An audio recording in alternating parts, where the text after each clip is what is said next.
Hey, welcome to my channel.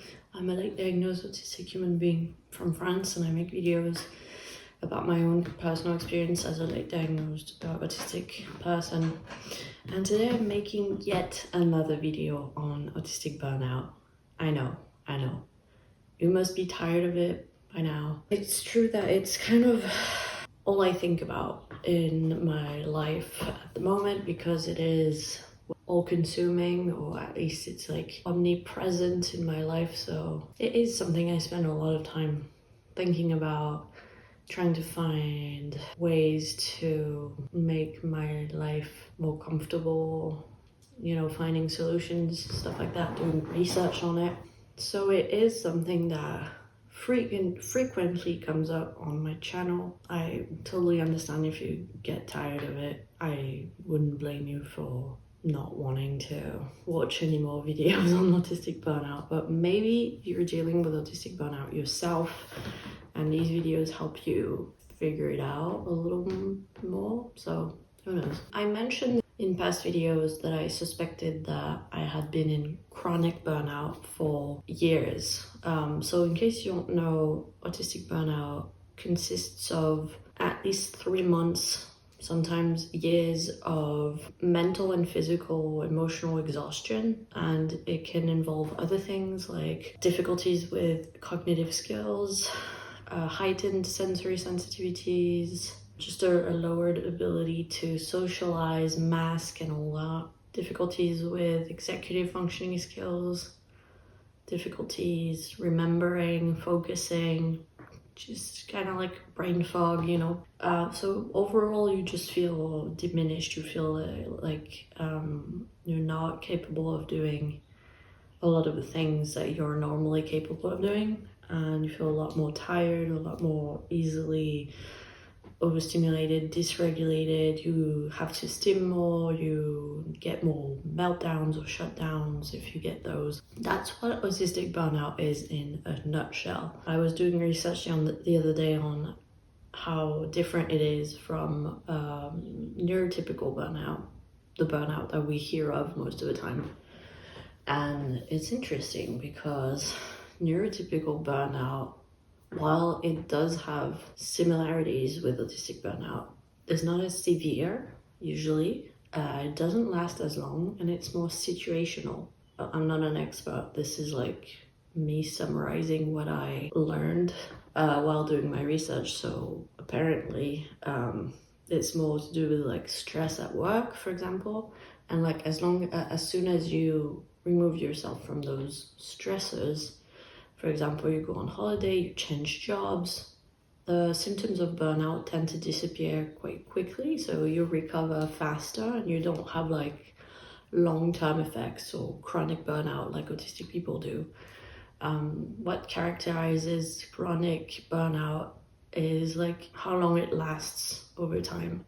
And that's what I want to touch on in this video. I want to talk specifically about chronic burnout, because I think that's what I'm dealing with, and a lot of people out there as well. Because I hear a lot of people say, I've been in burnout for years. I don't even remember the last time I wasn't in burnout, stuff like that.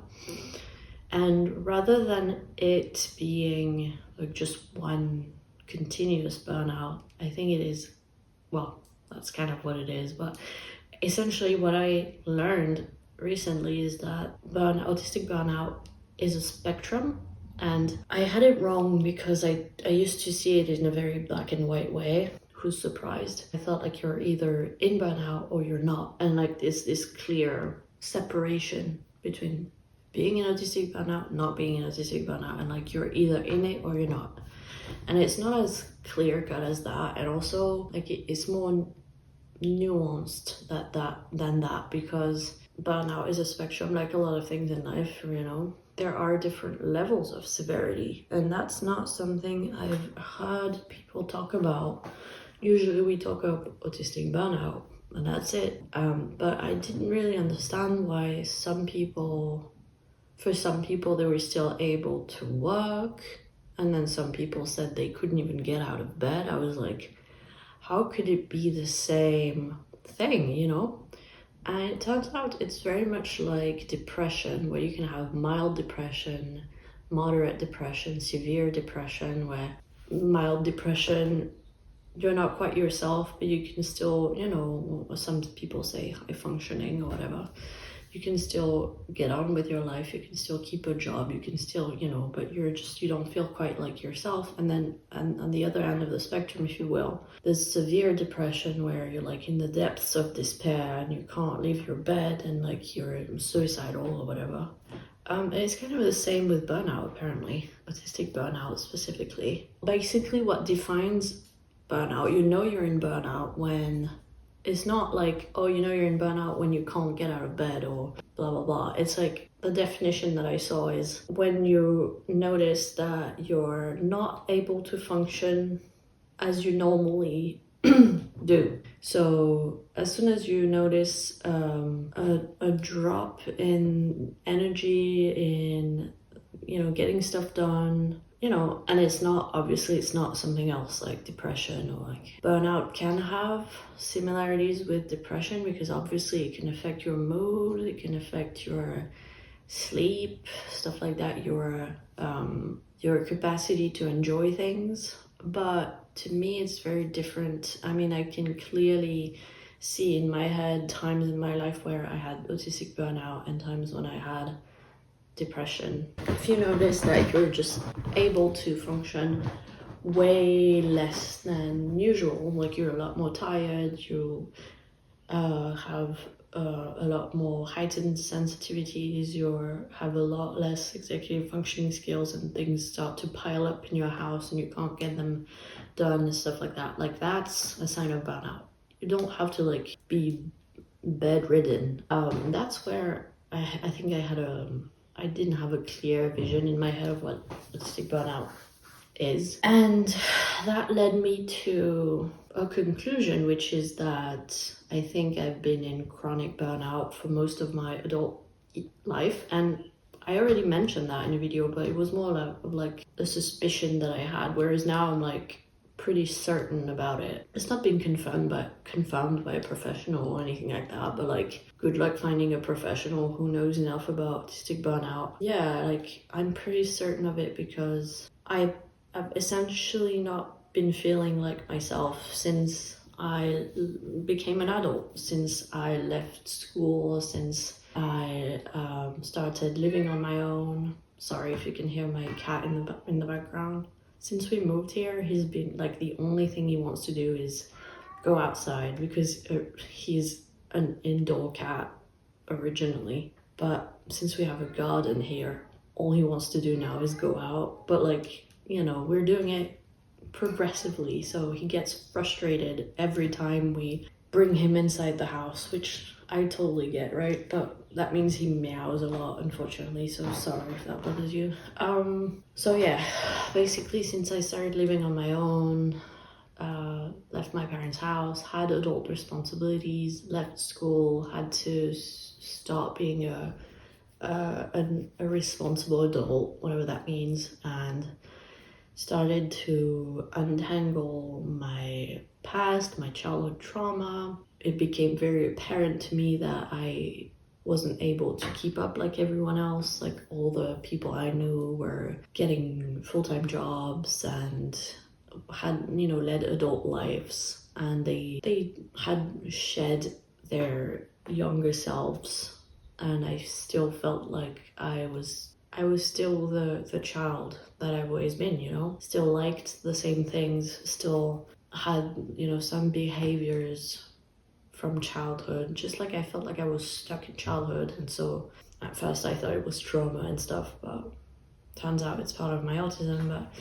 anyway, all of that put me in burnout because I can't clearly define a moment when I started being in burnout. It's not that clear, but I do remember 18 years old being kind of a pivotal moment, where that was the year that I met my partner, it was the year that I graduated from high school, it was the year that I started university. And so I became a grown-up because suddenly I wasn't going to my, high school that was 30 minutes away from my home by bus. Like suddenly I was traveling. I was spending 3 hours a day on public transport to go to a university far away from my home. 2 days a week I was staying at my great aunt's because Oh, Walt, qu'est-ce que tu fais? Tu fais pas de bruit, hein? Chut, maman lui refait une vidéo. No. Walt, what are you doing? Yes, I know. You wanna go out? Not now. Ouais. Tu me laisses filmer? On est sorti déjà tout à l'heure, on va ressortir plus tard. Tu veux pas me laisser travailler, c'est ça? T'as décidé que t'allais me boycotter aujourd'hui. Alright. So my cat managed to open the door and now he's trying to prevent me from filming. Anywho, so what was I saying? All of a sudden at the age of 18, I was in a serious relationship. Every other weekend I was taking the train to go visit my partner in Switzerland, and then every other weekend he was visiting me. And I had never done so much traveling on my own. 30 minutes of bus to and from my high school had been the most traveling I had done to that point. So all of a sudden I had to grow up really fast, and going to university where I didn't find the same feeling of belonging that I kind of found in high school, in a way where I had found my people and a small handful of people that I enjoyed spending time with and that I knew very well. I arrived in this big university, I knew no one. I didn't manage to make any friends. I tried, but I failed. And I would spend every lunch break eating on my own, on the floor, in the corridor, because I couldn't handle the cafeteria. It was a whole thing. And that broke me. I reached a point where I became depressed. And that's why I think I had depression, not burnout. Because there was a point where I tried to go to university one day and made it there, and then I couldn't stop crying. I physically couldn't stop crying, and I felt like I wanted to end it all. And I remember, and I am someone who tries to never show my feelings, to never show my distress in public, because I feel perceived and it's horrible. I couldn't help it. I remember I was sitting on the floor at the entrance of the library, sobbing my eyes out, trying to stay on the phone with my partner who was working, but he was desperately trying to comfort me. And I was like, I don't know if I can keep doing this, meaning life. Tried calling hotlines for mental health and was told very coldly to go see somewhere else, basically, things like that. And then I eventually had to call my dad, tell him to come get me because I couldn't stay. And then went to my GP, who said, you're not depressed enough to be on antidepressants, but I'm gonna send you to a psychologist. So that was my first time seeing a therapist. I think I went about 4 times. It was my only time that I had in-person therapy sessions as well. About a year later, my partner and I moved in together in London. So it was our first time living together, and we were in a strange new country we didn't know, in a big city, which we both were initially from the countryside. So again, a lot of massive changes. We ended up in I don't even know what adjective to use. We ended up in a terrible shared flat situation with a really fishy landlord, if I can call him that, and a really awful flatmate. We only lasted 5 months in that accommodation, and then we had to find somewhere else. And I basically, the reason why we went to London is because I have a special interest in the English language. and I had fallen in love with England on a school trip in high school, and I had promised myself that I would live there at some point. And so when I met my partner, it was one of the first things I told him was like, I want to live in England at one point, and he loved London, so he was like super open to it. And so for my third year of my bachelor's degree in English, I applied for the Erasmus program, which is basically where you do the final year of your bachelor's degree in a university abroad, and you don't have to pay anything. Well, you pay what you would pay in your home country, which is nothing in France. So I was able to study at University College London for a year for free, which was amazing. And I learned a lot more than I did in my 2 years in France.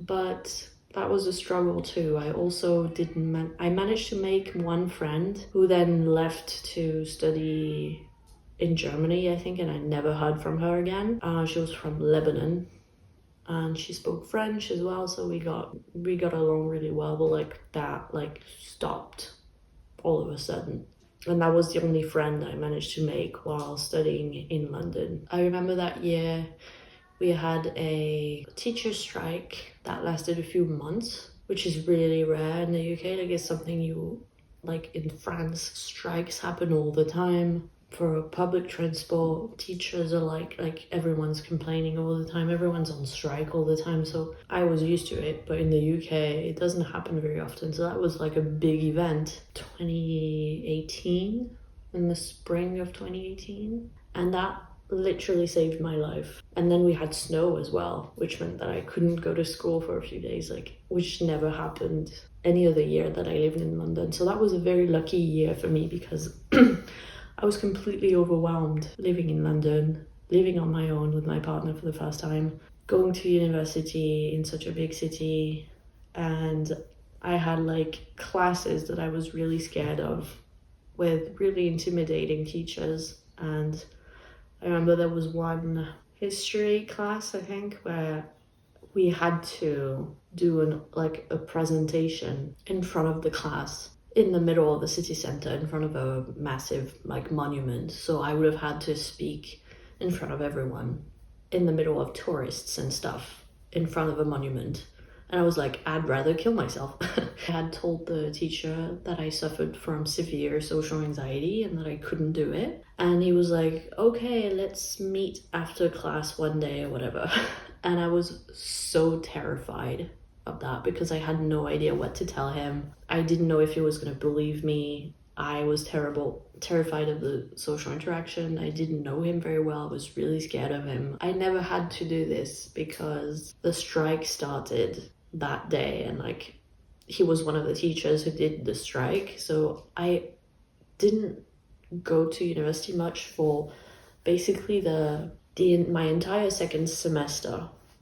I didn't have to go to school much, which really helped my mental health. Yeah, I didn't have to do this scary or presentation and speak to that scary teacher. And then I'm basically telling my life at this point. Finished my bachelor's degree. We decided to stay in England, in London, and I didn't know what to do next. I didn't know where to go in life. I didn't know what I wanted to do. I had a phase where I had a hyperfixation on composing music, and it was really fun. In our little flat in London, I had my keyboard, and I would record myself and make music.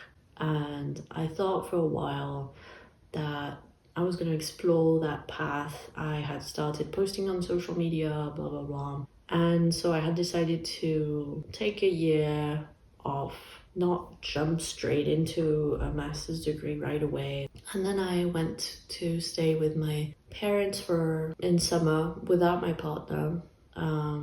I think I stayed a month or something like that. At the time, whenever I stayed with my parents, I stayed a long time, and it destroyed me every time, but I felt compelled to do it, even though it was really uncomfortable, because My parents are very toxic people. I've talked about that many times on my channel, but I've cut them off.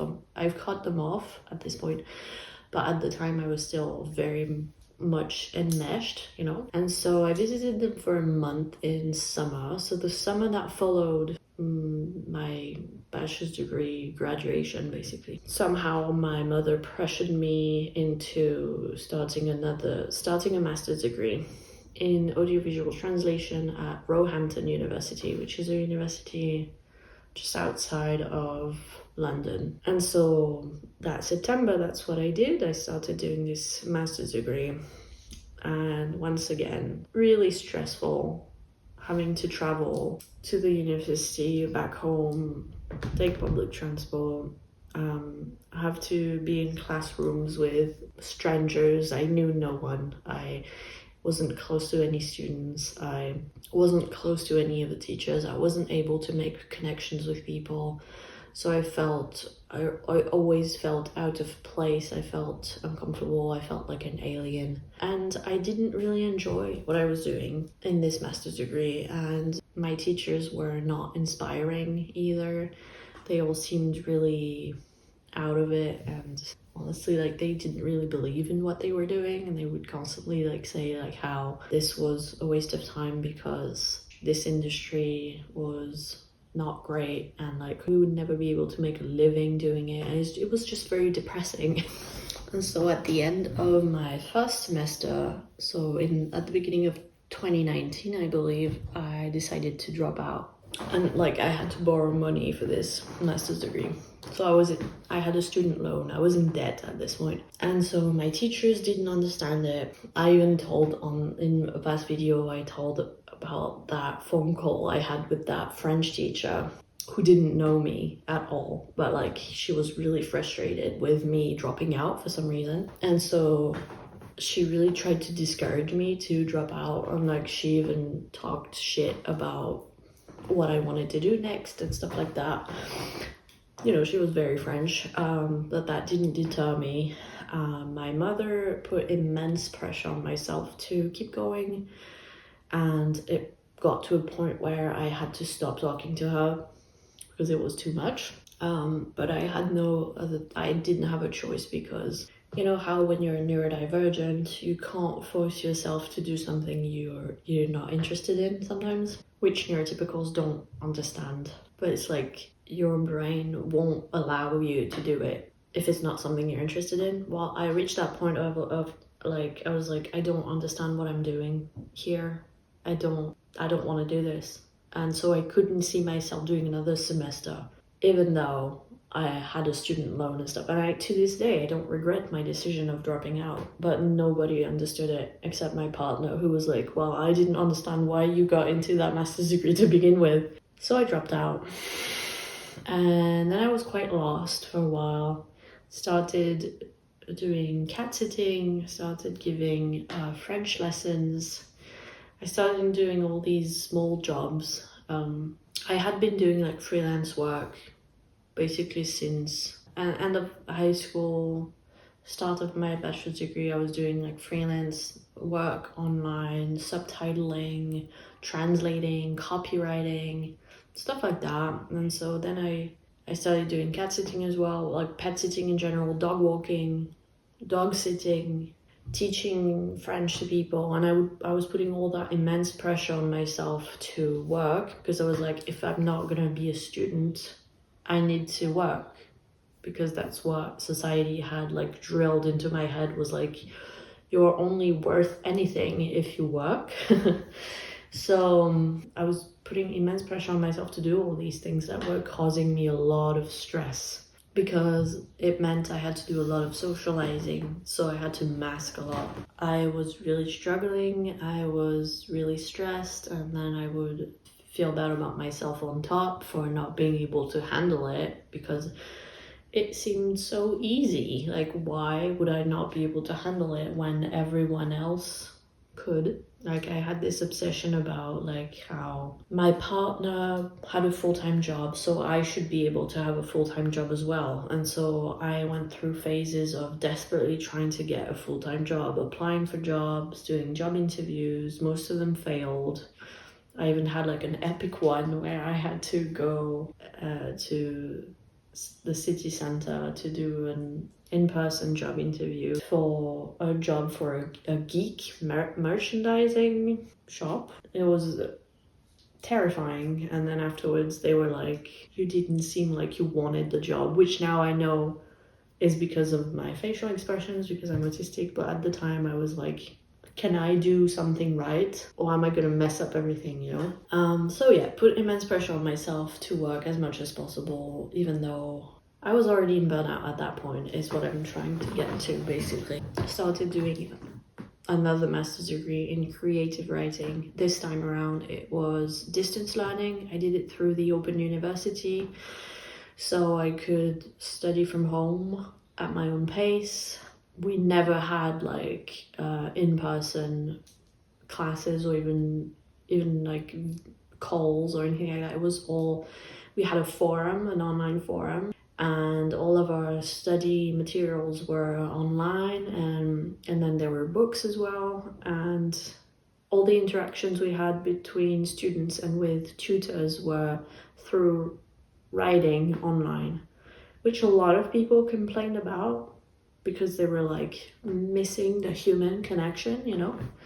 But all of us autistic folks, socially anxious people out there were like, this is great, this is perfect. And I actually found out later on that one of the students who was doing the degree with me was also autistic.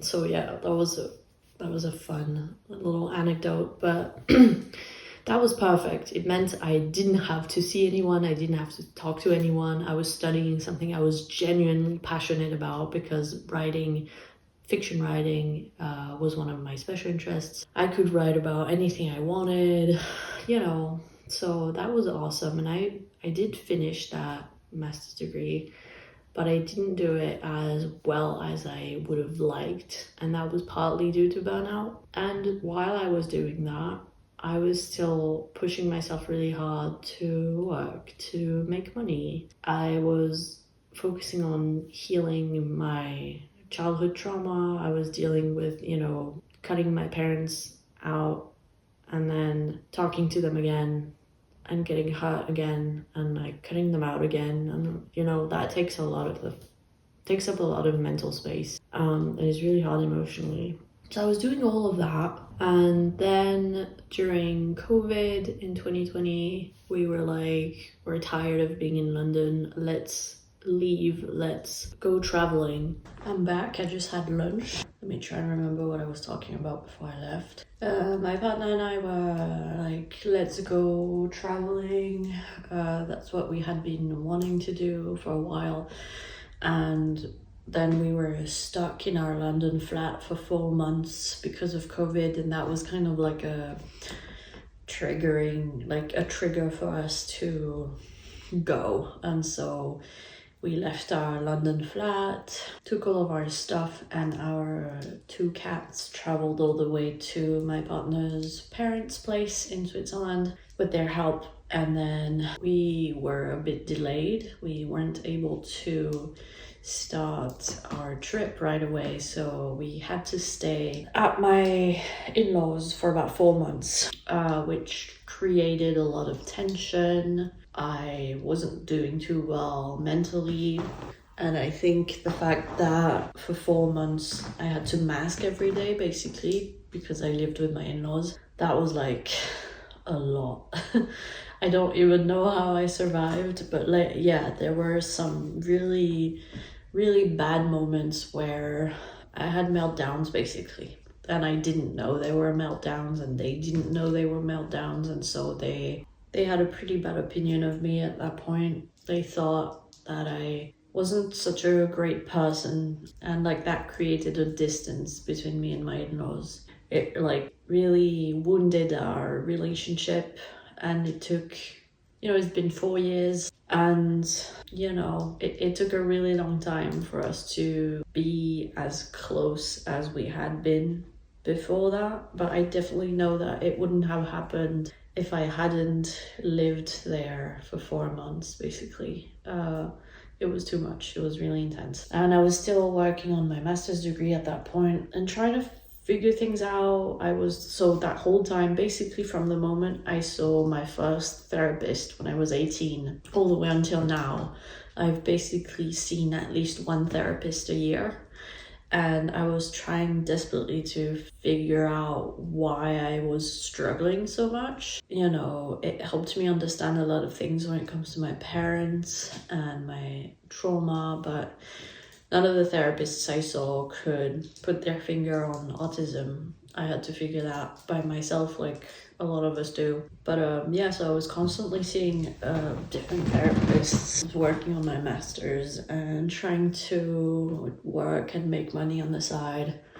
There was a lot of pressure from society, but also like from my own family and just everyone in my life, basically, to work, to be active, to be professional, to make money, to be independent. There was a lot of pressure that I wasn't able to shed until last year, I want to say. In the last 2 years, I want to say, I was able to really be like, you know what? That pressure isn't helping.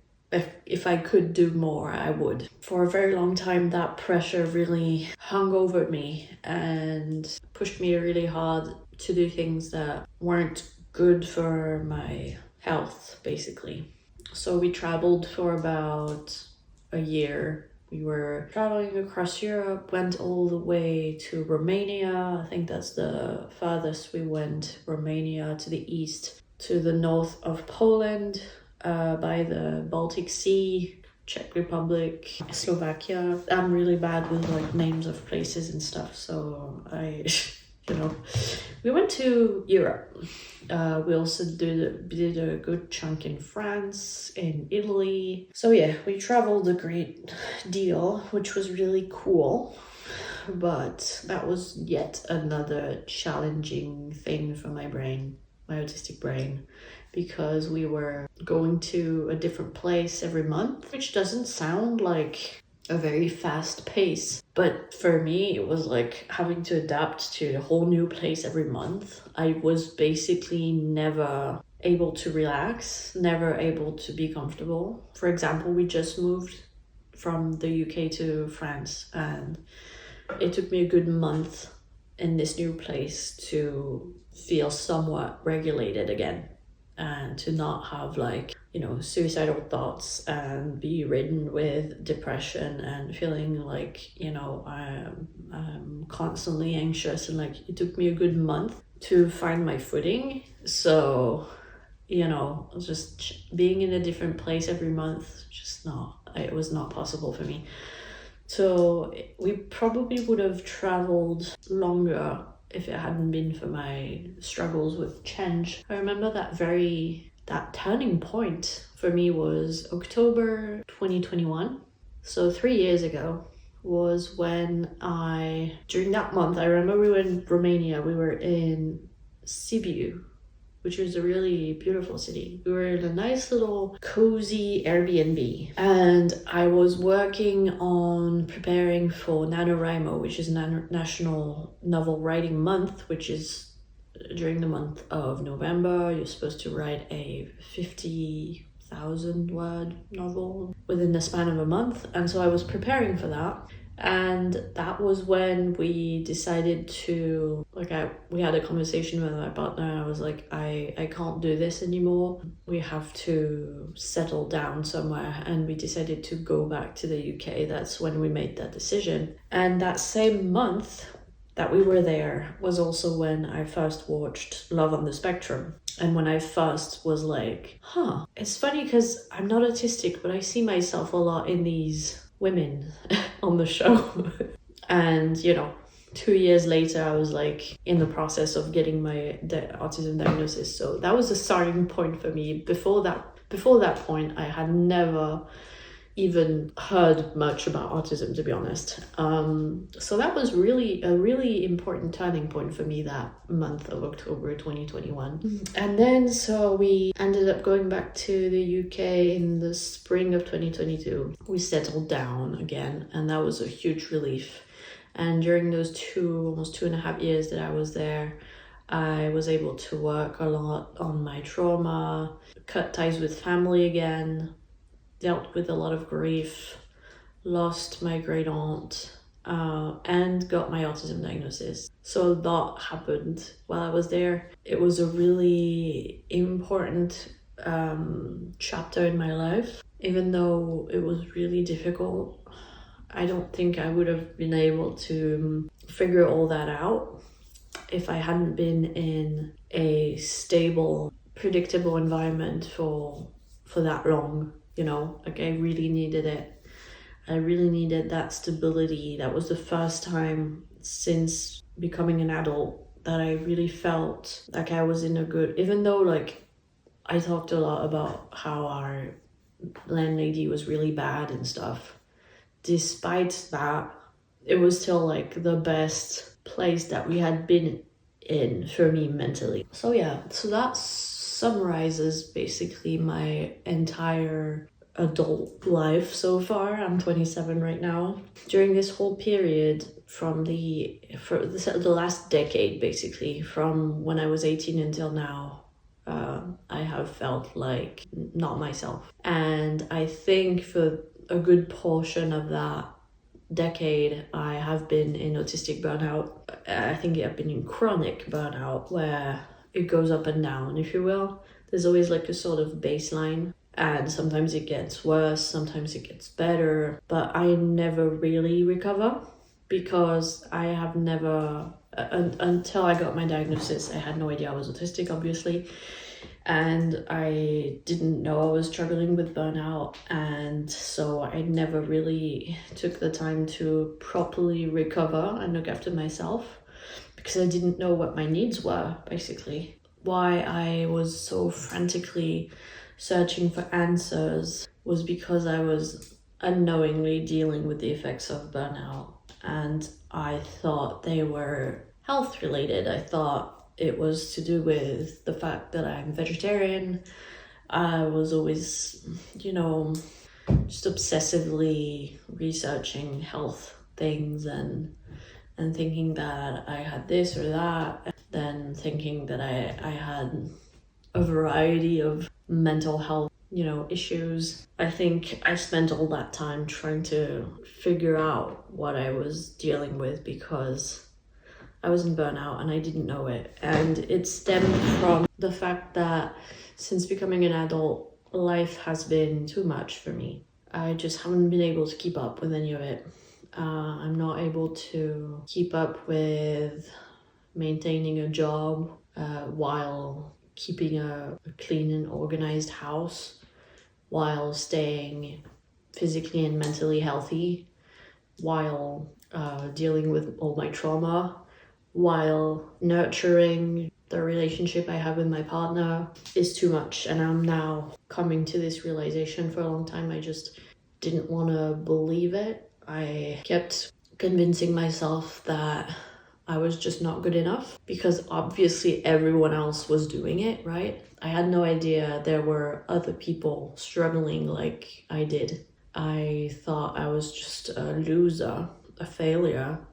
And so I would be really, really, really, really, really hard on myself. Now I'm finally able to recognize that I'm never gonna be able to keep up with the life that society puts forward as this like ideal goal in life, to have a full-time job and a very ambitious career and have like a perfect family home, family life at home, and to be super fit and healthy and like on top of things and have lots of friends, and like that was kind of like the thing that I thought I had to achieve. Now I'm realizing that's not who I am. That's just not, I can't do this if I want to remain sane and not kill myself.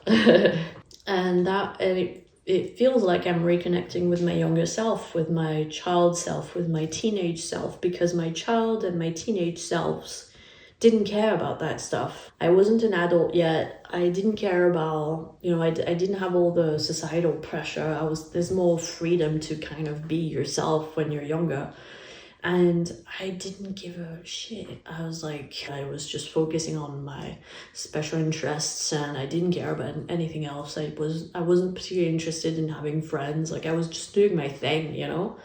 And somehow when I entered adulthood, it's like something clicked in my brain. I was like, no, you're not allowed to be like that anymore. You have to become a serious, responsible adult and try and live this life that you've never dreamed of, but like that's what you're supposed to do, basically. And now I'm returning to that child slash teenage self who was like, who cares about any of that stuff? Just do you, you know? And it feels very freeing and comforting and empowering. But burnout makes it difficult to return to that state completely because of my limited resources. And for example, something I struggle with is coming to terms with the fact that because of burnout, I just don't have the same relationship to special interests that I used to have.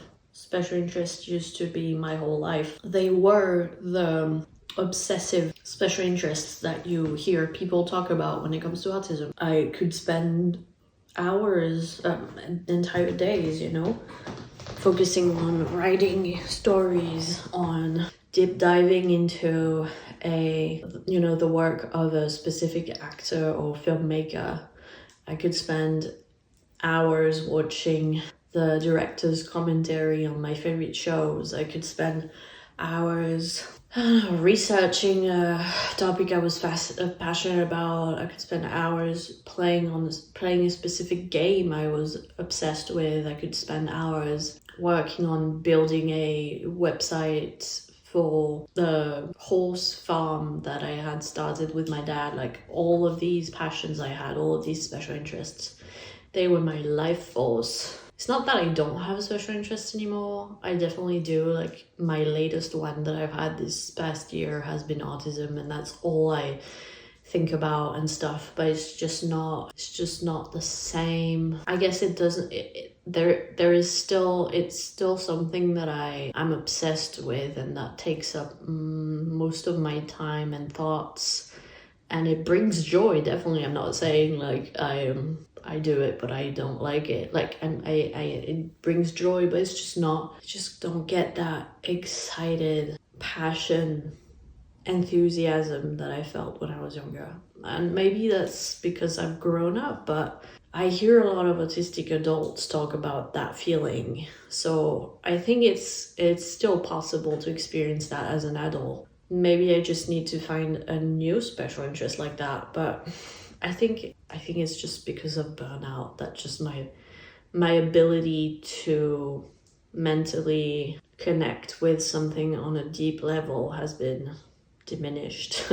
Another indication to me that I have been in burnout for most of my adult life is that despite doing a master's degree in creative writing, I haven't really been able to write in the last decade. I haven't really been able to write how I used to when I was younger than 18. Like, my whole childhood, teenage years, I was writing stories all the time, and I had such a burning passion for it. I was writing fantasy stories and stuff, escaping to other worlds in my head, and it was a huge part of my life. And when I was 18, I wrote 2 novels in the span of a few months. I'm not saying they were great works of literature. They weren't, definitely not, but they weren't supposed to be. They were just the expression of my burning passion for writing stories. And ever since that point, after I turned 18 and I started, my adult life, it's just never been the same. I've never been able to reconnect with writing in the same way. I've just struggled to finish anything I start, and just to feel that same escapism, that same passion, which I think is a good indication that I've just been in burnout that whole time, and that's taken away that ability that I had to really engage intensely with my special interests. My special interests just haven't been the same since I became an adult. That's just how it is. And the reason I know that is not just, over time, some special interests disappear, like you lose interest and then you have new special interests that arrive. Like, I have things like that. Like, for example, snails. I was obsessed with snails as a 10-year-old. And it's disappeared over time. I still find them cute, but like I'm not obsessed with snails anymore. I know that's an example of a special interest that went and came, like came and went. I don't know how you said that, but it's something that disappeared with age, and like I don't have a passion for snails anymore. Whereas for writing, it's something that actually makes me really sad, because it's something I still feel passionate about telling stories. I feel it inside me. I feel this burning desire to write fantasy stories.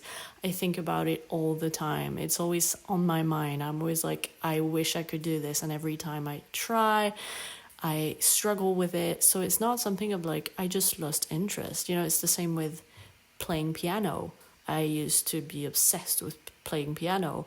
I would play hours every day. And now I don't play anymore at all. It's not like, I really want to play the piano, but I can't for whatever reason. No, I'm just not really interested in it. Whereas writing, I freaking wish I could still write fantasy stories. I just can't for whatever reason. So that's why I think it's because of burnout.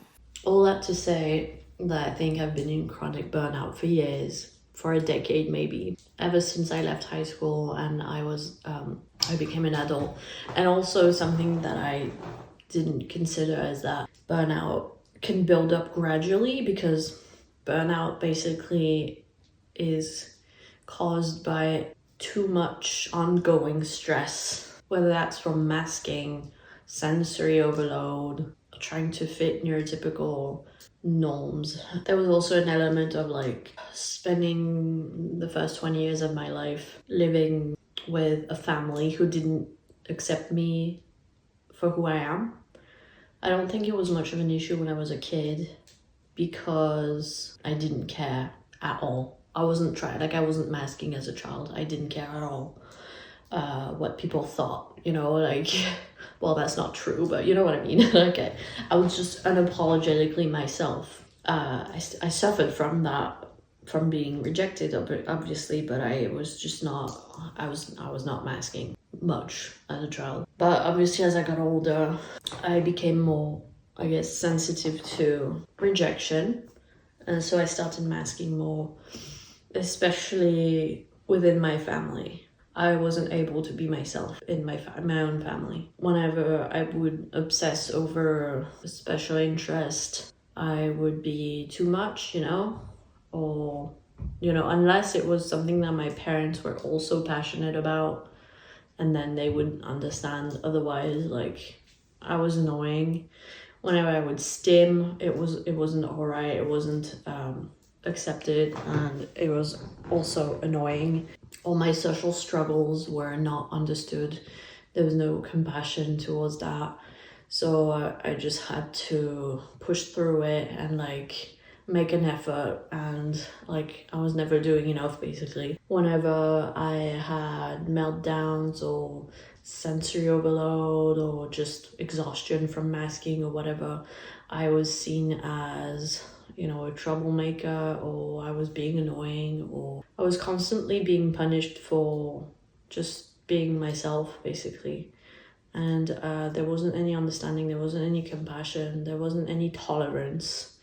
The only place where I was really able to be myself the most was when I went to my great aunt's house, or I spent time with her, because she had no judgment, which is why losing her was so hard, because she was the only person growing up that I could really be myself around. But everyone else in my family, in my very small family, was constantly trying to change me, basically. It was like being told, you know, we love you as long as you, well, we love you, or we accept you as long as you fit that mold, or like you do these things that we want you to do, or you behave like that, or you don't do this, you know. Like, it got to a point where whenever I would see my parents as an adult, which is when I masked the most around my family, because I guess that's when I had the most to prove to them. Whenever I saw them, I would be under so much stress. I would literally have panic attacks at night in my room, and that's what initially led me to start researching like toxic parents, and led me down the path to, you know, narcissism, and eventually led to me realizing that having my family in my life was causing more harm than good, and I should end it. And so I would have panic attacks. I would have basically I would visit my parents, or they would visit me from time to time.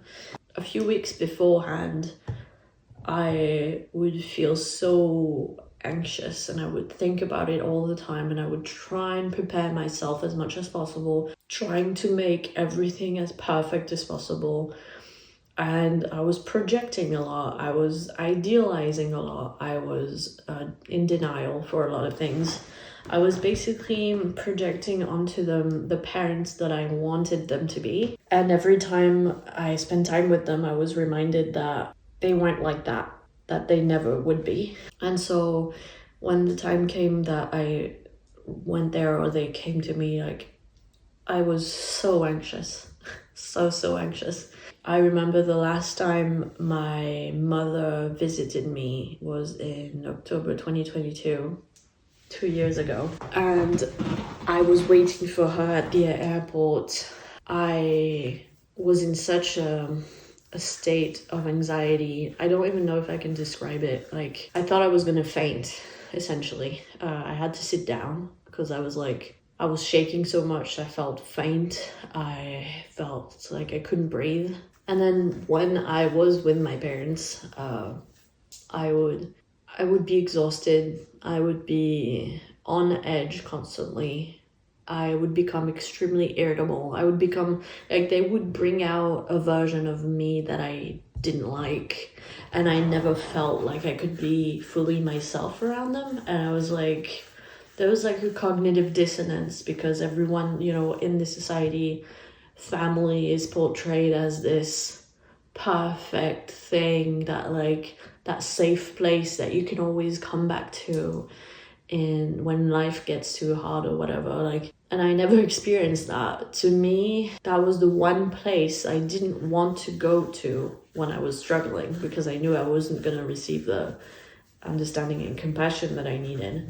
And so whenever I would spend time with my parents, I would try to pretend to be this perfect daughter that I thought they wanted me to be, but I couldn't do it. And so I would always end up having meltdowns and being shunned for it, or like being extremely irritable and being extremely overstimulated and extremely exhausted and stressed, and just in a state of utter dysregulation that I thought I was going insane. And I would become suicidal, and then I would come back, or they would leave, and it would take me weeks to feel okay again.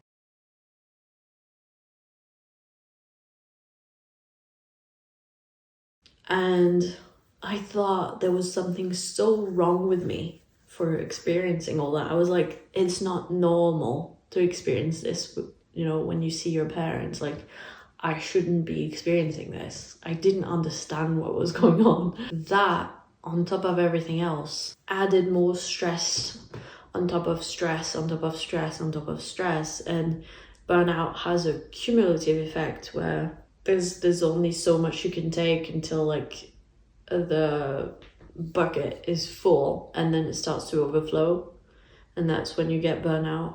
And so I think it's just an accumulation of a lifetime of masking and stress and being rejected for who I am and trying desperately to fit a certain mold that eventually led to this chronic burnout that's been going on for years. So I don't think I've been in burnout for only 6 months, as I have been saying.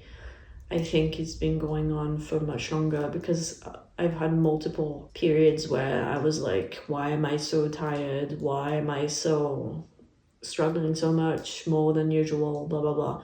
So I think I've just been, like I said, like I've had like a baseline of burnout basically for the last decade, and then I have times when it gets worse, like these past 6 months, and then periods where it gets better, and then something else happens and it goes back down and stuff. And I don't think I've ever not been in autistic burnout as an adult, and I hope I can recover from this at some point and experience life as an adult without burnout. That would be great. That would be awesome. Also, another thing I wanted to talk about is how, obviously, having lived 26 years of my life undiagnosed, I had no idea I had sensory sensitivities. And it's a topic that I have been uncomfortable about for basically since I figured out I'm autistic.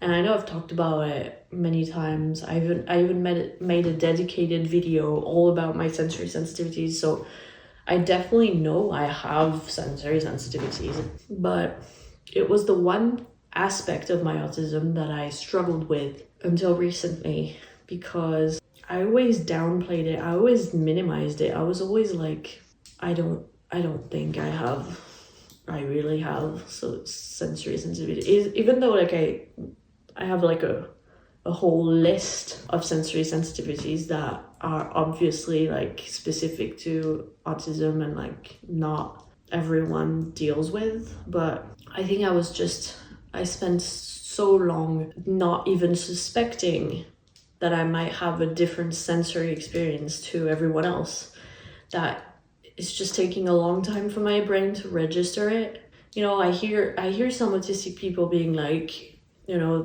how they suffered sensory wise as a kid, and nobody understood it and stuff. Like, I wasn't aware that I struggled sensory wise until my diagnosis. I never even considered that it might be a possibility. And I think it's a combination of several things. I think my sensory sensitivities have definitely been worse these past few years, and you know, burnout is known to heighten sensory sensitivities. So yeah, I've been dealing with more sensory sensitivities in the last few years, first of all. Second of all, I think, like I mentioned in previous videos, some of my sensory sensitivities were attributed to other things. I was diagnosed with eczema as a child. I was diagnosed with astigmatism, and I think it was just sensitivity to fabric and light, because I had no idea that some people processed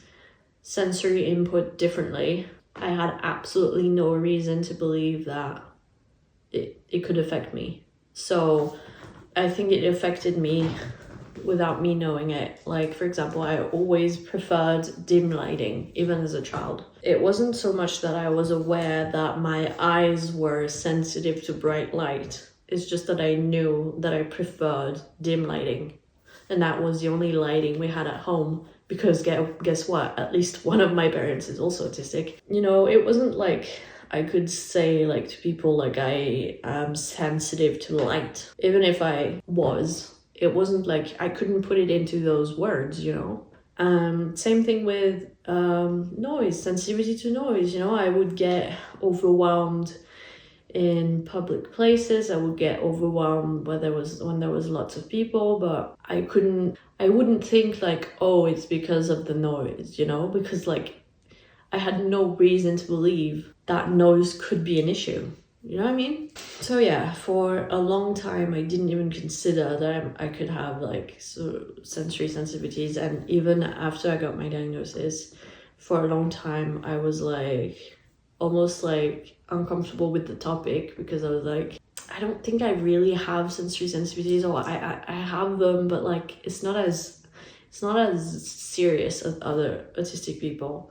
And I'm coming to realize that maybe sensory sensitivities affect me more than I think they do. Yeah, I've been thinking a lot about this idea that like sensory overload or like being constantly so overstimulated can prolong burnout. So I've started wearing my loops on a daily basis to see if it makes a difference, because these days I end up overstimulated every single day basically. By the end of the day, I'm like dysregulated no matter what I do. So I thought, what if, because I'm so used to not taking my sensory needs into consideration, what if I'm getting overstimulated on a regular basis, and even on a daily basis, without realizing it, and it's affecting me? I'm trying to listen more to my sensory needs instead of just being like, oh no, I just don't struggle as much as other autistic people on that front. Like, yes, I do. Like, my sensory sensitivities are definitely worse than they were before. I can tell, like, as soon as I'm in a room where there's a bright light, even if it's a light that I would have tolerated before, like right now, it's just not possible anymore. Like, it hurts my eyes too much. I have to turn it off. Like, same thing with sound, or I struggle a lot more sensory-wise than I used to. And like I said, I think it's because of burnout intensifies it, but also now that I'm aware of my autism and I'm aware of my sensory sensitivities, I'm just more aware of what's happening in my body, because now I know that it's a thing. You know what I mean? Like, before, like, how can you be aware of something that you don't know exists, you know? Whereas now that I know it exists, I'm more aware of it. Like, there's just logic, you know? So yeah, I've been trying to tend to my sensory needs more and not like gaslight myself by thinking, oh, it's just not something I struggle with much. Like, so yeah, that video ended up being a lot longer than I thought it would. I've just been realizing a lot of things when it comes to burnout, and I feel like I have a better understanding of what burnout is. So I wanted to share that with you. And because I have a better understanding of what burnout is, I can have a better idea of how to recover, you know, at my own pace, without rushing anything, without putting pressure on myself. And that's why I get so angry when people say, what's the point of getting a diagnosis, or what's the point of labeling everyone? Everyone has a label nowadays. Like, I think the people who say these things are incredibly privileged to not need a label. You know what I mean? And they don't realize it. Because if you're in a position of being like, I don't think we need labels. I mean, why put everyone into categories? Why would you need a diagnosis? Like, you're so freaking privileged. If that's what you think, I'm so happy for you. You should be very grateful, because people don't get labels for fun. We don't get diagnoses for fun. We get those because we need them. And like, I never, ever would be where I am today if it wasn't for that autism label, diagnosis, whatever you want to call it. I never would have understood myself. I never would have felt this much compassion for myself. I never would have figured out that I had sensory sensitivities. I never would have figured out that what I was experiencing was normal for people like me, that there was nothing wrong with me.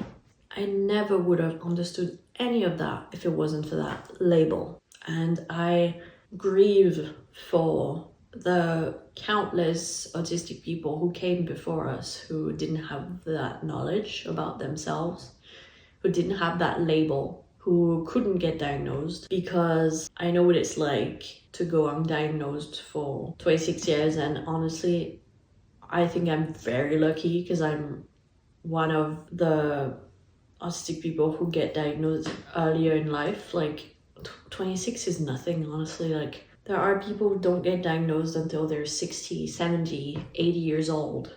I mean, my dad is, 81? He's undiagnosed. He'll never be diagnosed, probably. 26 years of life without a diagnosis was already so hard. I can't imagine spending your entire life, your entire existence on this planet without a diagnosis. How freaking hard it must be. I'll never stop being grateful for my diagnosis, I don't think. It's like the best thing that could have ever happened to me, ever, besides meeting my partner. But honestly, meeting my partner was one of the things that eventually led me to discovering my autism, probably. So like, you know, they're linked. I hope you enjoyed this video. Thanks for watching, liking, commenting, and sharing, and subscribing. I have a Ko-fi page in case you'd like to support me monetarily, and I'll see you in my next video. Bye.